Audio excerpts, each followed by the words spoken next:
semaine, je reçois Audrey, une femme courageuse qui a su conserver sa passion, la moto, et qui est maintenant propriétaire de LC Moto.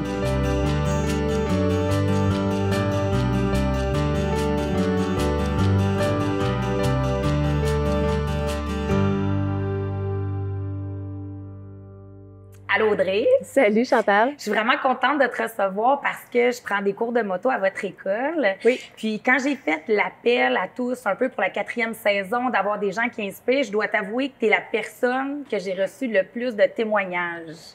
Pour Il y a vrai? beaucoup de gens qui m'ont envoyé, puis je vais pouvoir te partager ça là, après l'émission. Il y a beaucoup de gens qui m'ont envoyé comme quoi tu étais inspirante, autant des hommes que des femmes. Ça m'a vraiment épatée parce que une femme dans le monde de la moto, c'est quand même assez rare, surtout instructrice, qui est en plus propriétaire avec ton amoureux. Est-ce que tu peux me parler du début de la passion de la moto? Comment c'est arrivé? Mon début de passion de la moto, bien, quand j'étais jeune, j'avais déjà fait du semi-route, semi-trail, puis j'avais vraiment beaucoup aimé ça. OK. Mais après ça, la vie arrive et puis j'ai fait des études, j'étais allée à l'université, tout ça, ensuite j'ai eu mes enfants. Fait que ça a comme été un peu laissé de côté. OK. Par contre, à un certain moment donné, j'ai dit, bon, ben c'est le temps, je vais prendre du temps aussi pour moi. Puis là, j'ai décidé d'aller faire mon cours de moto. Donc, c'est de là que la passion, elle est renée. Puis tu dirais, tu avais quel âge quand tu as décidé de refaire, c'était après l'université, tout ça? Oui, j'avais 30 ans. Tu avais 30 ans quand tu as décidé de te relancer et d'avoir ton permis, tout ça. Oui. Puis, tu es allé prendre ton cours. C'est là que tu as rencontré Ludo. Oui, exactement, oui. OK. Fait que mon cours de moto m'a apporté vraiment beaucoup, là, plus que juste une nouvelle passion à partager. Mais on la partage à deux, en fait. Donc, oui, j'ai fait mon cours. Ça a été un concours de circonstances. Donc, j'avais une amie qui avait déjà commencé sa formation à l'école où est-ce qu'il enseignait. Et puis, bon, je me suis inscrite pour être avec elle. Finalement, elle a jamais fait son cours, mais moi, j'ai décidé de me lancer quand même. Donc, on s'est rencontrés sur le terrain. C'était ton instructeur. C'était mon instructeur, wow. Oui. Puis, parce que c'était, dans le fond, toi, tu as fait ton cours de moto, ça fait combien de temps? Ça fait 4 ans. 4 ans. Fait que, tu sais, c'est quand même, parce que là, on en voit de plus en plus des femmes sur les routes. Pas tant que ça. Pas tant que ça, tu dirais, même dans les cours? Bien, en fait, nous, on se distingue vraiment par rapport à ça, mais quand on regarde au niveau des statistiques de la SAC, OK. Ils disent que la femme, elle représente juste 15 de la population des motocyclistes au Québec. Oh mon Dieu! Fait que c'est vraiment pas beaucoup. Et puis, nous, à notre école, bien, on a déjà fait l'exercice de faire un pourcentage, justement, puis on a 30 de femmes dans notre école. Wow! Fait qu'on voit vraiment là qu'on en a beaucoup. Puis je pense que justement, le fait d'avoir une femme instructrice, bien, ça doit aider à Ça doit aider ça. à... Est-ce que tu as senti du jugement par rapport à ça? Devenir instructrice de moto comme femme et dans le monde de la moto, puis pas par rapport à ton amoureux, c'est sûr. Mais je parle, quand vous allez dans des congrès, tout ça, est-ce que tu as senti qu'il y avait comme un certain regard? Oui, vraiment. On le ressent beaucoup au niveau de la femme dans la moto. Là, on le voit, là, on n'est pas si présente que ça. Puis peu importe les approches que je vais faire, ça va ressortir. J'ai juste à prendre, pour exemple, j'ai fait un appel à un moment donné pour justement acheter une moto. OK. Et puis, bon, il manquait d'informations dans l'annonce. Fait que j'appelle, j'essaie de prendre des informations. Puis la première chose que le monsieur me dit, c'est « Ah, ben ça, c'est parfait pour vous, ma petite madame, c'est un bike de femme. Oh. » Parce que c'était un bas CC. C'était juste un 250 CC. Donc, évidemment, c'est fait pour les femmes parce que c'est pas fort. Ah, fait que ça peut être un peu insultant, justement. Quand même, j'ai une des motos les plus rapides au monde. Donc, je conduis une moto qui est considérée à risque au niveau de la SAC. OK. Il y a juste 2,7 du monde là, qui conduisent des motos à risque dans tout le parc au Québec. Donc, on voit que c'est pas beaucoup. Fait qu'en voir en plus une femme dans ce domaine-là, c'est sûr que ça doit être un peu plus rare. Mais de là à me faire dire que je dois conduire un 250 CC juste parce que je suis une femme, oui, j'ai un peu de la misère. C'est quoi ta moto présentement? Moi, j'ai une Hayabusa. OK. Puis, pendant ton Ludo, c'est mon instructeur de moto, puis il racontait un petit peu là, que des fois, il peut arriver des mésaventures quand on prend notre cours, tout ça. Oui. Est-ce que tu peux me parler, toi, comment ça t'est arrivé de peut-être tomber avec la moto, tout ça? Est-ce que tu peux me raconter l'anecdote? Oui. En fait, souvent, quand il va donner ses cours, Ludo va parler et puis il va raconter la pire élève qu'il a eue. Puis il est toujours très respectueux, il dit jamais c'est qui, peu importe qu'est-ce qu'il va raconter. Et puis, il va raconter justement, là, cette personne-là est tombée là, 3 fois dans les 5 premières minutes de son cours. Je le regardais, je faisais ouf, hein, on va travailler fort ensemble, puis on va l'accompagner là-dedans. Et puis, justement, il l'a accompagné, puis l'élève a réussi.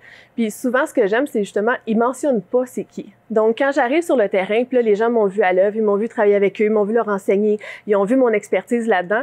Et là, j'ai des gens, des fois, qui doutent, ils disent « Ah, c'est-tu en fait pour moi la moto? Je suis pas bon. » Les gens se remettent beaucoup en question.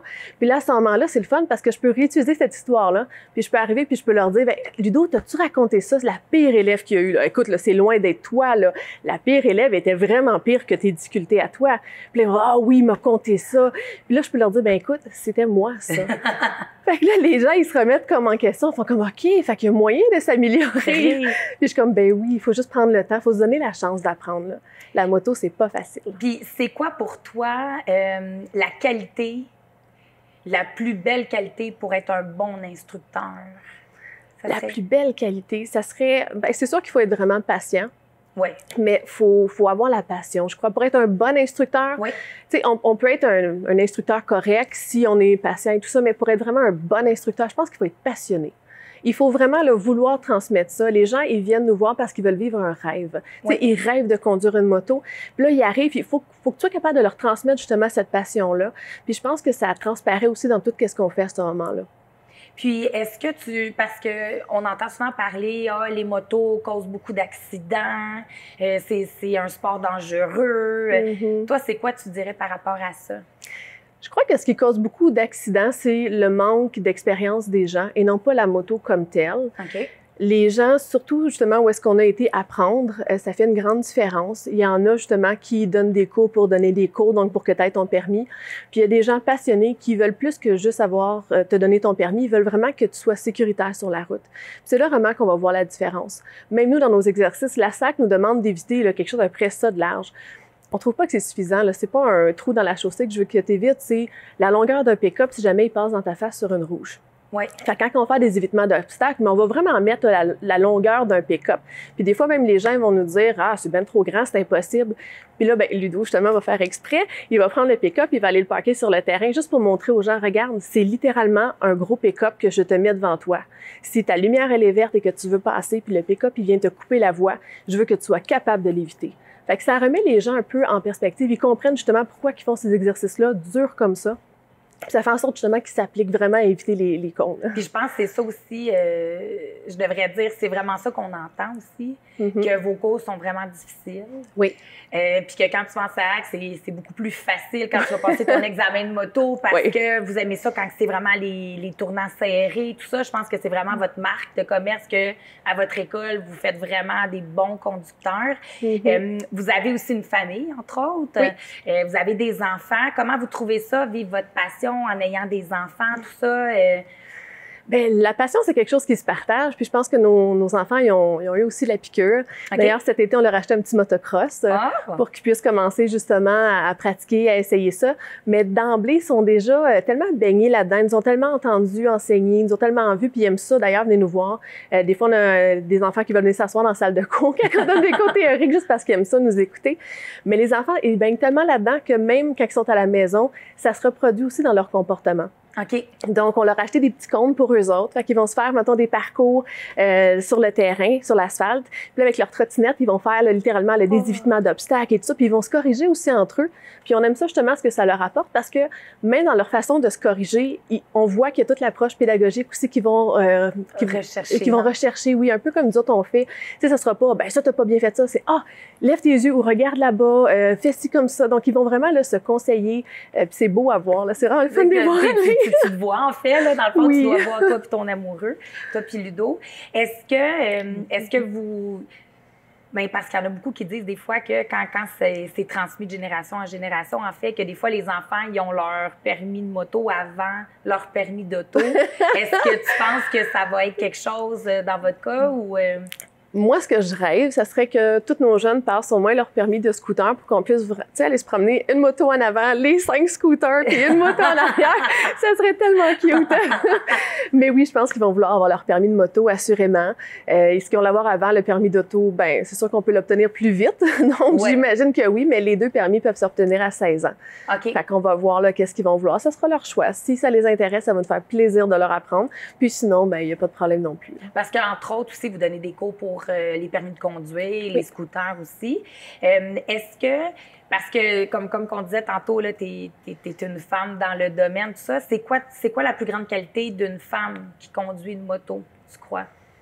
La plus grande qualité d'une femme qui conduit une moto, je pense qu'il faut pas avoir peur de s'affirmer puis de prendre sa place, sans non plus ne vouloir faire son show ou quoi que ce soit, juste être capable de se regarder, réfléchir sur soi-même puis se dire je sais que j'ai ma place ici. Tu sais, peu importe comment les gens vont traiter ou vont te traiter, soit sur la route ou dans nos cours, c'est juste de dire je sais que j'ai ma place ici puis je sais que j'ai beaucoup à t'apporter. Si tu le vois pas là, c'est pas grave. Éventuellement, tu vas le voir.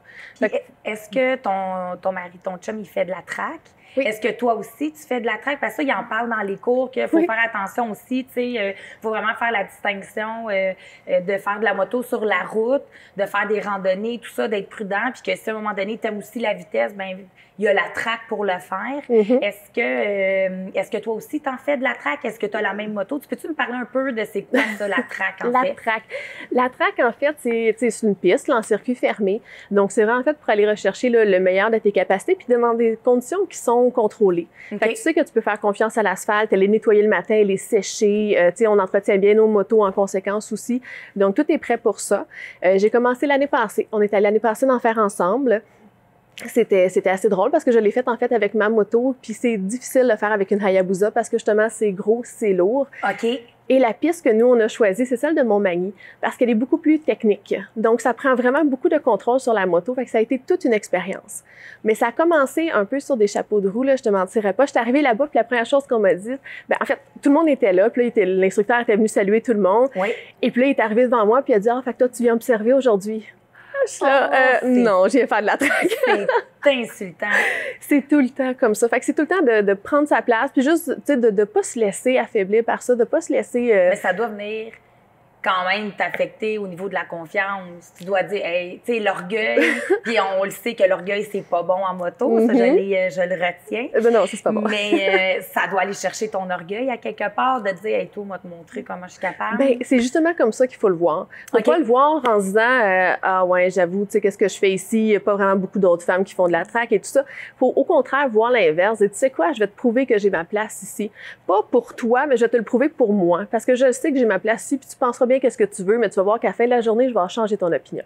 Puis j'ai la technique pour. Fait que, donc, l'autre chose aussi qui m'épate beaucoup de toi, parce que vous êtes quand même avant-gardiste dans votre école, vous parlez justement aussi des ceintures airbag, en fait, c'est ça? Oui, exact. Puis il n'y a pas beaucoup de... En tout cas, bref, moi, c'est la première fois que j'en entendais parler de ça, qu'on peut avoir ça quand on fait de la moto, tout ça. Mais tu as décidé aussi de vouloir sortir une ligne de linge pour femmes qui font de la moto. Est-ce que tu peux me parler un petit peu d'où est-ce qu'est venue l'idée, puis où est-ce que tu en es rendu là, avec ce projet-là? Ben oui. Mais pour juste les vestes airbag, nous, on est la seule école de conduite qui est représentante pour la marque Elite, qui est celle que nous, on a beaucoup magasiné. On est comme ça dans tout ce qu'on offre. On magasine beaucoup nos choses, puis on y va avec vraiment des produits de qualité. Fait que nous, on a choisi Elite parce qu'on trouvait que ça représentait bien justement la qualité qu'on voulait aller chercher. Fait que ça, on l'offre. Même nos élèves sur la route vont tous avoir des airbags aussi. Pour justement qu'ils aient la chance de l'essayer, qu'ils voient un peu comment ça fonctionne. On a toujours des vestes aussi qui sont en démo, fait qu'on va les amener sur le terrain pour que les gens puissent l'essayer. On va les faire se déployer. Fait qu'ils vont vraiment voir là, comment ça se passe, puis comment ça protège, puis comment c'est rapide aussi. Là. Fait que ça va être très intéressant. Puis quand on dit que vous êtes les seuls, excuse-moi de t'avoir interrompu, quand on dit que vous êtes les seuls avec les vestes airbag, on parle au Québec? Oui, mais même au Canada, dans les écoles de conduite, on va être les seuls représentants au Canada, c'est ce qu'on s'est fait dire. Fait qu'on est vraiment fiers. Vous êtes vraiment avant-gardiste aussi, là. Wow. Puis après ça, tu as eu ta ligue de linge. Oui, exactement. On va lancer ça. Bon, on a commencé un petit peu. C'est sûr que là, avec ce qui s'est passé dans la dernière année, bon, ça l'a mis un peu toutes les entreprises sur la glace. Oui. Mais ça va s'en venir. On a déjà commencé. On a des vestes, donc des vestes style hoodie, là, qu'on peut vraiment zipper, qui donnent un look décontracté, confortable. Et puis, on a notre propre marque là, qui s'appelle Chronos. Donc, il va se retrouver sur tous nos vêtements. Fait qu'on a commencé par le hoodie parce que c'est très passe-partout puis c'est très abordable. Fait que nous, qu'est-ce qu'on veut? C'est vraiment que les gens aient la possibilité de s'équiper, d'être bien protégés. Puis que ça soit ouvert à tous, là, que ce soit pas juste limité à ceux qui ont 700-800 $ à mettre sur un manteau de cuir. Fait que le hoodie, ben, on s'est dit, ben c'est plus abordable pour les gens. Fait qu'on a commencé par ça. Mais on a d'autres produits comme ça qui vont s'en venir. C'est juste qu'on est très sélectif. Donc, on veut vraiment avoir une belle qualité. Puis un côté que je veux vraiment les développer, c'est au niveau de la femme. Fait que dans tout ce qui est de l'industrie de la moto, tu sais, la femme, justement, n'est pas beaucoup représentée. Donc, au niveau des vêtements de protection, c'est la même chose. C'est vraiment pas beaucoup représenté. Les choix, c'est super limité. Il faut aimer le rose bébé et le mauve lilas. Parce que sinon, il n'y a rien d'autre. Tandis que les hommes, il y a des super belles couleurs. Il y a du bleu flash, il y a du jaune, du orange. Tu sais, il y a vraiment des couleurs éclatantes. Puis la femme, c'est noir, blanc. Des fois, tu as un manteau rouge quand tu es chanceux. Puis sinon, c'est ça. C'est noir avec du rose pâle puis du mauve lilas. Puis quand tu parles de ton hoodies, tout ça, est-ce que votre marque de linge aussi est protectrice? Ça veut dire que ça ne sera pas en coton, en fait. Le ton hoodies que tu parlais tantôt, c'est comme c'est quoi votre tissu que vous C'est en Kevlar. En Kevlar. Ben, l'extérieur est en coton, fait que ça a l'air d'un hoodie vraiment normal. Mais l'intérieur est doublé en Kevlar. Il y a des protections au niveau des épaules, au niveau des coudes. On peut aussi avoir une protection dorsale. Fait qu'il y a vraiment là, tout l'ensemble pour protéger. Puis le Kevlar, ben, c'est ça qui protège. Tu sais, les pompiers aussi ont du Kevlar. Les vestes des policiers, c'est en Kevlar. Donc, c'est vraiment un tissu qui est protecteur. Fait que si quelqu'un tombe avec le hoodie, ben justement, il va pas se blesser avec. Fait que c'est vraiment du linge. Mais tu me parlais aussi, entre autres, que quelque chose que tu déplorais, puis on en parlait aussi, entre autres, dans les cours de moto, c'est que le linge n'est pas vraiment adapté non plus pour la femme, que quand on est penché, on voit à moitié, tout ça. Fait que ça, c'est vraiment quelque chose que tu vas aller rechercher, entre autres, dans ta marque. Oui, tout à fait. Puis ça serait comme quoi aussi que tu aimerais mettre... C'est quoi les autres? Est-ce que tu aimerais faire des pantalons? C'était quoi tes idées? La prochaine étape, ça va être au niveau des pantalons. Parce que ça, à part le noir, il n'y a pas grand-chose pour les femmes. J'aime beaucoup, tu sais, quand on regarde le motocross, comment c'est coloré, c'est vivant, c'est dynamique. Aller chercher un peu là, dans ce style-là, là, quelque chose un peu plus coloré. Au niveau des pantalons, c'est ça. Tu sais, il existe des leggings pour femmes qui ressemblent à ça. Il existe sinon des jeans. Et puis, c'est des pantalons de cuir noir. Fait que, on reste vraiment dans le noir. C'est souvent fait de bas. T'achètes des jeans. Les jeans arrivent sur tes hanches. T'achètes ton manteau d'une grande marque. Ben, le manteau t'arrête à la taille. Fait que là, t'as toujours un espace. Déjà, debout, là, ça arrive pas mal juste. Puis dès que tu t'assois sur la moto, que tu es un peu penché, tu as tout le dos à découvert. Fait que ça perd son aspect de protection. Là. Fait que c'est vraiment d'aller chercher quelque chose de plus long. Puis ce qui est déplorable, c'est que chez les hommes, ils n'ont pas ce problème-là. Chez les hommes, le manteau, il descend jusqu'aux hanches. Les pantalons, ils montent jusqu'à la taille. Eux autres sont super protégés. Mais la femme, on dirait que c'est le look avant toute chose. Donc, le manteau est court pour faire joli. Le pantalon est bas aussi pour faire joli. Mais pourtant, tu peux avoir un beau style, mais être en sécurité, entre autres. Tout à fait. Puis quand il y a des beaux styles qui sont offerts, ou mettons des One Piece ou des choses comme ça, le problème, c'est que ces grandes compagnies-là, c'est beaucoup des marques européennes. Fait que la morphologie est pas pareille en Europe qu'ici. On a beaucoup plus de courbes, disons, ici. Et puis là-bas, c'est beaucoup plus filiforme. Fait que ça fait en sorte que, justement, quand tu magasines, j'ai des femmes, des fois, elles sont vraiment toutes menues, là, mais elles essayent de zipper, oups, au niveau de la poitrine, ça n'arrive pas à zipper. Sinon, il y en a d'autres qui essayent, j'ai trop de hanches, puis pourtant, c'est vraiment très standard, là, leur taille, là, sont pas en surpoids ou quoi que ce soit. Fait que les gens ont de la difficulté à s'habiller. Au niveau de la protection, je trouve ça plate parce que nous, on promouvoit beaucoup le fait d'être en sécurité sur la route, de se protéger, mais en même temps, quand les gens vont magasiner, il n'y a rien qui leur est offert ou si peu. Fait que c'est là aussi qu'on va aller chercher quelque chose de plus adapté un peu pour la femme, pour la femme, oui. Puis, quand est-ce que vous pensez... Là, tu disais qu'on peut en acheter là si on va sur votre site Internet, tout ça, mais ça serait quand est-ce que vous prévoyez, en fait, là, avoir augmenté votre gamme, là, tu sais, votre offre de linge? Est-ce que ça s'en vient prochainement ou avec la pandémie, ce serait plus l'année prochaine? J'aimerais ça aller vers des produits québécois. Entre autres, au niveau des pantalons, j'aimerais ça pouvoir trouver une façon de pouvoir les avoir faites ici au Québec. Donc, c'est sûr que ça demande un peu plus de recherche. Ça prend aussi les matériaux, c'est pas fait ici. Donc, ça va prendre un petit peu plus de recherche, mais ça va s'en venir. C'est sûr que là, bon, la saison va commencer, on va avoir un petit peu moins de temps, on va se concentrer sur nos élèves. Mais assurément, pendant la saison hivernale prochaine, là, c'est quelque chose qu'on va mettre en place. Les pantalons, les gants, avoir aussi peut-être un manteau de cuir, pas juste avoir un hoodie. Donc, essayer vraiment de varier. Mais nous, notre but, c'est pas d'avoir là 10 sortes de manteaux différents. On veut simplement pouvoir offrir quelque chose de qualité que nous, on trouve qui va être vraiment protecteur et puis qui va rejoindre justement au niveau de la forme, au niveau des couleurs, le plus de monde possible. Puis en même temps, c'est aussi, tu sais, ce que j'aime aussi, c'est comme si, tu dis, j'aimerais ça soit fait au Québec, c'est en même temps d'encourager l'économie locale aussi, qui est très bien. Est-ce qu'il y en a des gammes de linge qui sont faites ici au Québec? crois pas. Non, il y a un distributeur qui est à Montréal, que les gens aiment bien dire « Ah, c'est québécois », mais en réalité, c'est fait à l'étranger puis c'est importé. OK. Donc, c'est... Vous seriez encore, comme les vestes, en fait, vous seriez encore un avant-gardiste là-dessus sur la gamme de linge. Si j'avais quelque chose, je voulais savoir à peu près combien d'élèves vous avez, parce que vous êtes quand même une grosse école. Vous avez combien d'élèves à peu près là, en moto? Mon Dieu, par année, ça se compte en centaines. Wow. Le problème avec la moto, au niveau du calcul, c'est que, bon, comme tu sais, il faut commencer par faire l'examen théorique. Oui. Donc, des fois, il y en a qui restent un peu, en anglais, stallés à cette étape-là. Oui. L'examen n'est pas facile. C'est pratiquement un examen de français, l'examen de la SAC, et non pas un examen axé sur la moto. Puis, il y en a des fois, justement, là, qu'à ce moment-là, ça les retarde un peu. Mais par été, on peut passer là, des centaines d'élèves sur le terrain. Wow. C'est pour ça qu'on est toute une équipe à travailler ensemble. Puis, quand on parle, mettons, de LC Moto, mais qu'il y a aussi les cours de conduite, de scooter, tout ça, vous avez combien d'instructeurs à peu près? Ça va varier. C'est sûr qu'on est quand même en développement. LC Moto, c'est très jeune. Je sais qu'on a vraiment une grande communauté autour de nous. Même notre page Facebook, je pense qu'on est rendu dans les 1050, là, quelque chose comme ça. Tu sais, ça continue tout le temps de monter. Mais LC Moto a juste 3 ans en réalité. Oh mon Dieu, OK! C'est tout jeune. Fois, même moi, je croyais que vous aviez passé le 5 ans. Là. Non, bien, Ludo a beaucoup d'expérience. Ludo était déjà vraiment connu dans la région. Ça fait comme 15 ans qu'il est instructeur. Là. OK. Fait qu'il est super connu. Puis c'est sûr que quand on a commencé, bien, on n'est pas parti de zéro parce que tout le monde a dit « Ah, bien ça, c'est l'école à Ludo, c'est la place à aller. » Mais là, de plus en plus, bien, ça grossit. Fait que c'est sûr et certain qu'on s'entoure aussi d'une équipe. Fait qu'on en a des fois qui viennent à temps partiel. On offre aussi d'autres cours qui sont pas les cours de la SAC, mais exemple des cours d'appoint dans des associations, des choses comme ça. Il y a des gens, des fois, qui ont eu leur permis, mais c'était avec la clause grand-père. OK. Fait qu'ils n'ont jamais fait de cours. Fait que sur la route, en ligne droite, sur l'autoroute, ça va bien.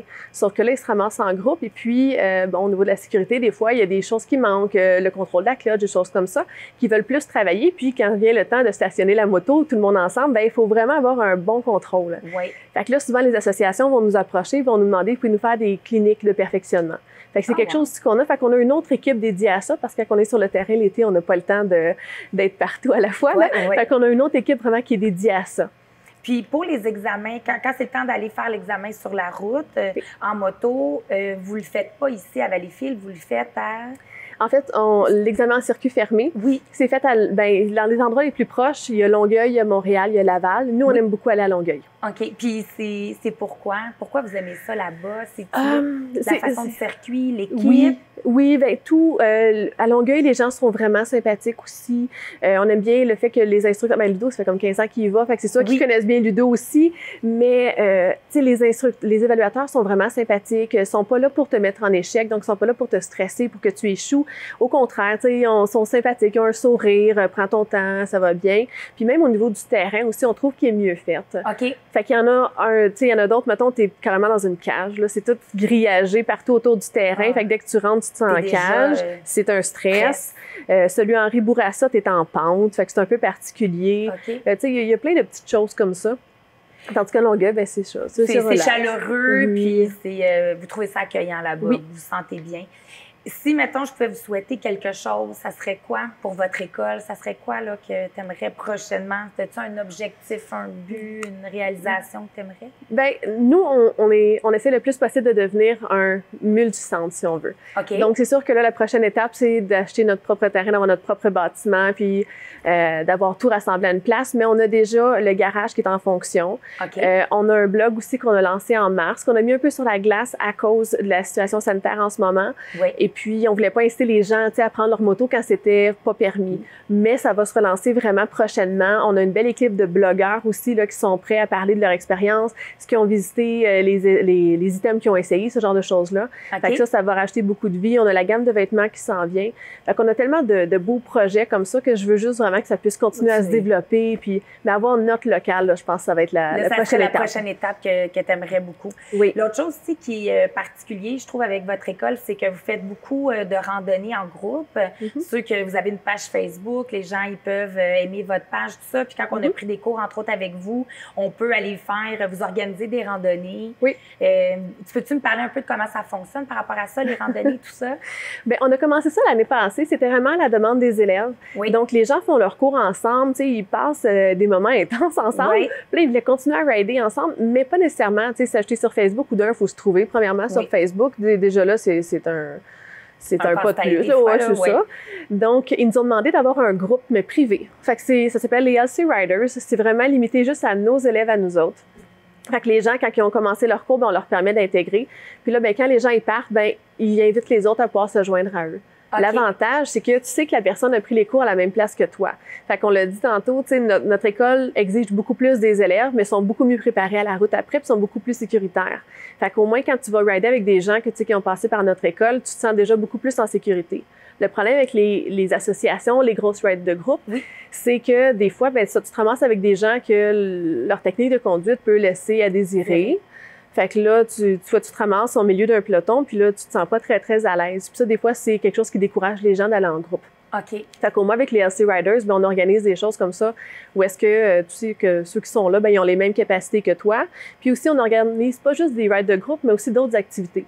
Fait que comme des track days, donc des journées où est-ce qu'on va aller à la piste, où est-ce qu'on invite les gens à venir. Wow. Puis là, ça va être non seulement l'instructeur de la piste qui va être là, mais Ludo aussi qui va donner la formation. Oh. Fait que ça va vraiment être un suivi vraiment personnalisé. C'est le genre d'événement où est-ce qu'on charge rien. Tu sais, on va la piste, elle a un tarif, là, mais on chargera rien par rapport à nous autres à être présents. C'est vraiment juste pour le plaisir de le faire avec nos élèves, de pouvoir les amener à un autre niveau. On nous a aussi demandé d'organiser des journées moto et paintball. Tu sais, les gens veulent vraiment se voir puis sortir de juste du cours puis avoir vraiment une communauté. Mais le fait que le cœur est au cœur de votre entreprise, je pense que c'est ça aussi que vous avez une communauté fidèle. Vraiment. Je parle beaucoup parce que 3 ans, puis avoir une grosse école comme la vôtre, avoir votre réputation déjà, je trouve que c'est quand même exceptionnel. En terminant, est-ce que tu pourrais me dire c'est quoi la qualité en fait, là, pour garder un couple uni dans une entreprise? Je termine avec une belle note parce que c'est pas évident, probablement, de garder son couple de nos jours avec le stress, mais là, avec une grande famille, beaucoup d'enfants, les deux dans la même business, ça serait quoi la qualité? C'est quoi qui fait que vous gardez la flamme puis que... Ben, on est 2 personnes complètement opposées. Je pense que ça, c'est quelque chose à mentionner. On est vraiment 2 opposés, ce qui fait en sorte qu'on se complète parfaitement aussi. Fait que quand on est au travail, chacun fait sa part, et puis les 2, comme je disais, on se complète parfaitement. Puis après ça, à la maison, ben c'est de lâcher prise, puis de se recentrer sur nous, tout simplement. Prendre du temps pour nous. Puis on est tellement passionnés par qu'est-ce qu'on fait, que même quand on arrive le soir, ben ça peut être bon, mais on va te faire une petite ride de bike ensemble. On est amoureux, même si on en a vu tourner sur le terrain toute la journée, c'est pas grave, on va y aller quand même ensemble, juste pour le plaisir de le faire à 2. Fait que c'est de garder ces moments-là ensemble. Je te remercie beaucoup, Audrey. Merci à toi. Je suis vraiment honorée de t'avoir dessus parce que, comme fan de moto, c'est le fun. On a une belle leader. Puis j'ai hâte de rider avec toi. Merci, moi aussi.